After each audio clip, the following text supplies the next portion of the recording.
So after the qualitative aspect, we are on the next topic, that is quantitative aspect of electrolytic cell. So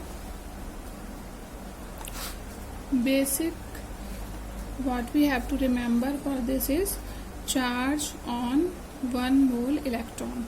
So charge on 1 mole electron is 96500 coulomb. Okay, now we are on the Faraday's first law. Okay, so what is Faraday's first law? According to the law, the mass of product or a weight of product which is obtained on an electrode is directly proportional to the charge passed through the solution. Okay, so W is directly proportional to Q. So according to this relation, what we conclude that mass or weight of product is proportional to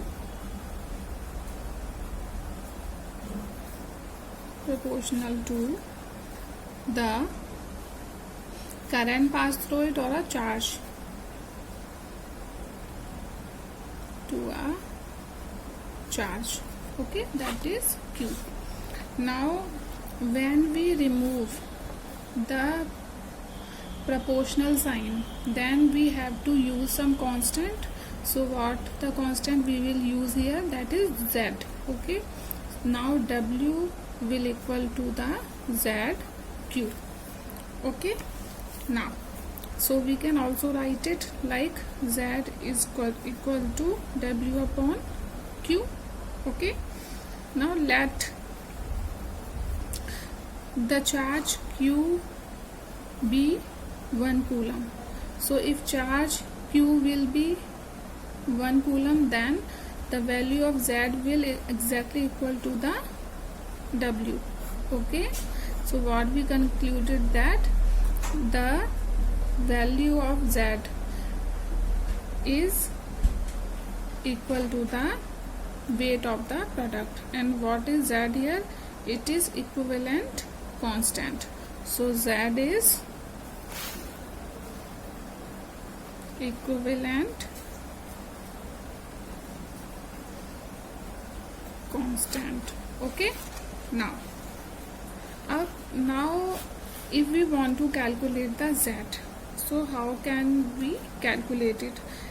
We will understand it by taking example. So example is that we have sodium ion. So by taking 1 electron, it will convert into sodium atom, right? Now what we observe, that 1 mole electrons are required for the formation of 1 mole of sodium. Okay, now 1 mole of electron, the value of 1 mole of electron, we write it here. So it means what? 96500 coulomb charge required for the formation of 23 gram of sodium, because 1 mole of sodium is equal to its molecular mass, so that is, or atomic mass, so that is 23 gram. Okay, now the value of Z for sodium will be 23 by 96500. Okay, now charge is 1 coulomb here. Charge is what? 1 coulomb here. Okay, now it is multiplied by the N factor here, N factor. And what is N factor? N factor is a charge which is present on any species. Okay, so N factor is nothing, it is only a charge. So from this calculation, we just reach on a formula, that is Z equal to molar mass if it is a molecule, or atomic mass if we are calculating it for a atom, divided by the 1 mole charge of electron 500 into n factor. Okay, so n factor is what? It is charge on any species. Now we can write it like W will equal to molar mass into Q. In place of Q, what we use? We will use, because Q equals to IT. Okay, we know that Q equals to IT, so we will use here IT divided by 96500 into n factor. Okay, so it can be our formula number 1. Okay, now we know that what is equivalent mass? Equivalent mass, molar mass upon n factor is equal to the equivalent mass. Okay, what is equivalent mass? It is molar mass upon the n factor. So we can replace this value by E. Okay, that is equivalent mass. Okay, so the formula will be now what? It will be W equal to EQ I into T by 96500. Okay, this one our next formula. Now from the first formula, this formula. Okay, what we are doing now? We are taking molar mass to this side now. Okay, from the right side we are taking molar mass to this side. So what will be formula? The formula will be W upon molar mass equals to I into T by 96500 into n factor.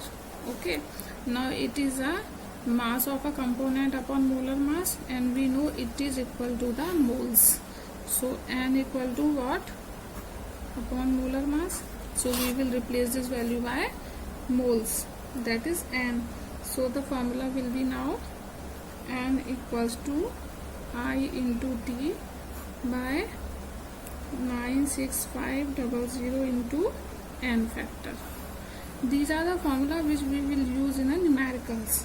Okay, these are the formulas which we will use in numericals. Now what is, now by this relation what we understand, that moles is inversely proportional to the n factor. So what we concluded, that n is inversely proportional to the n factor, right? Now let what we suppose that if NC is moles of cathode product and Na is moles of anode product, and NFC is n factor of cathode, and NFA is n factor of anode. Then according to this relation, what new formula we will have? We will have moles of cathode divided by moles of anode will equal to n factor of anode divided by n factor of cathode. Okay, it is another formula which we will use for numericals. Okay, now what we know that moles equal to weight upon molar mass. So we can also write it like this: weight equal to n into molar mass. Okay, now if we calculate volume, if in the case of gas we want to calculate volume of the gas, then what it will be? Volume at standard temperature and pressure will be as it is, and in place of molar mass what we will use the value, that is 22.4 liter. So for gas we will use the value that is 22.4 liters. Okay, now we also know the another formula, that is what? V equal to nRT by P. Okay, or from where it come from the PV equal to nRT, right? So these are the formula which we will use in the numericals. Okay, now we will go for the Faraday's second law. So students, after the completion of Faraday's first law, now we are on the Faraday's second law. So I hope you remember the first law, in which he said that weight of product is directly equal to the charge flow. Okay, so now the second law of Faraday says that when we connect two or more than two cells in series connection, then the ratio of their respective masses at electrodes is equal to their equivalent masses ratio. So what does it mean? It means that the product we are getting on the electrode, so masses of their product will be equal to the ratio of their equivalent masses ratio. So here suppose it is for two cells, so W1 for first cell, W2 for second cell will equal to the ratio of equivalent mass of the first cell and the equivalent mass of the second cell. Now we know that equivalent mass is equal to the molar mass by n factor. And how will we calculate the W we will calculate which we did in a first law, that is equivalent mass into current, which will be same for series connection. Time will also be same, divided by 96500. Okay, now we will take an example to prove it. Suppose we have two cells connected in series arrangement, and the product on the two cells are, in first cell we are getting silver, okay, and the second cell we are getting copper. Okay, now what we have to do, that the mass of first cell, that is WAG, okay, so it will be equivalent mass, okay, equivalent mass of a first cell, that is EAG into I, that will be same for the series connection, into T, time will also be same, and the value, that is 96500. Now for second cell, that is W mass of copper, it will be ECU into I into T divided by 96500. Now suppose it is equation 1 and equation 2. Now divide first equation by 2. Now what will happen? WAG upon WCU equal to EAG into I into T divided by 96500 upon equivalent of weight of copper, equivalent mass of copper, into I into T divided by 96500. Now the same values will cut it out. Okay, now what we have WAG on WCU will equal to EAG by ECU. So what does it mean?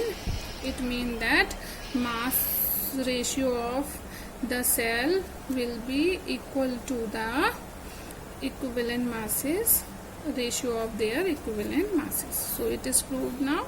I hope you understand. So we just completed both the law of Faraday, that is first and second. Now we will go for the next topic in next video. Thank you.